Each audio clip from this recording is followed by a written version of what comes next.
நாங்கள் பணப்பெட்டியை வச்சுக்கிட்டு டாஸ்க் மாதிரி விளையாடிட்டு இருக்கிறாங்க.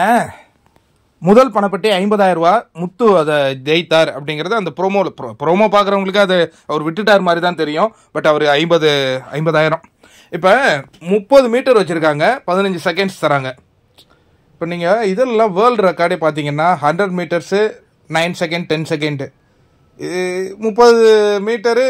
இவங்கெல்லாம் வந்து என்னது சொல்ல முடியாது, அவங்க வந்து அந்த இதுக்கு அவ்வளோ நாள் ப்ராக்டிஸ் பண்ணுறவங்க. இது சரி 30 மீட்டருக்கு 15 செகண்ட்ஸ் ஓகே. இன்னும் கொஞ்சம் டைம் இன்க்ரீஸ் ஆகி டைமை டிஸ்டன்ஸ் இன்க்ரீஸ் பண்ணாங்கன்னா இதெல்லாம் ரொம்ப ரிஸ்க்கான ஒரு விஷயமா அமையும். பட் இதை டாஸ்க் மாதிரி பண்ணுறாங்கன்னு நினைக்கிறேன். நீங்கள் இந்த டாஸ்க் படிக்கும்போது எனக்கு தெரிஞ்சு 5 பேர் ரெடியாக இருக்காங்கன்னு சொல்லலாமா? ரயான், முத்து ரெடியாக இருக்காங்க, விஷாலும் ரெடியாக இருக்காரு. அவர் அந்த கையில் அந்த பொம்மையும் கட்டிட்டு ரெடியாக வந்துட்டாரு. பவித்ராவும் அவங்க காஸ்டியூம் மாற்றிட்டு அவங்களும் ரெடியாக ஆகிட்டாங்க. சவுண்டு நமக்கு எதுக்கடா ரிஸ்ட்டு அப்படிங்கிற மாதிரி தான் இருக்காங்க. ஜாக்லின் வந்து போகலாமா வேணாமா அந்த யோசனையில் இருக்காங்க. பட் இது வந்து பயங்கர ரிஸ்க்குங்க. இதில் 2வது டாஸ்க்கு 2 லட்சத்துக்கு நடந்திருக்குங்க. அது ஒன்று நடந்து முடிஞ்சிடுச்சு. அதை ரயான் வெற்றி பெற்றிருக்கின்றார். இப்போ ரயான் முத்து இது காம்படிஷன் மாதிரி நடக்குமா என்னன்னு எனக்கு தெரியல. ஆனால் ஹைலி ரிஸ்க் தான்.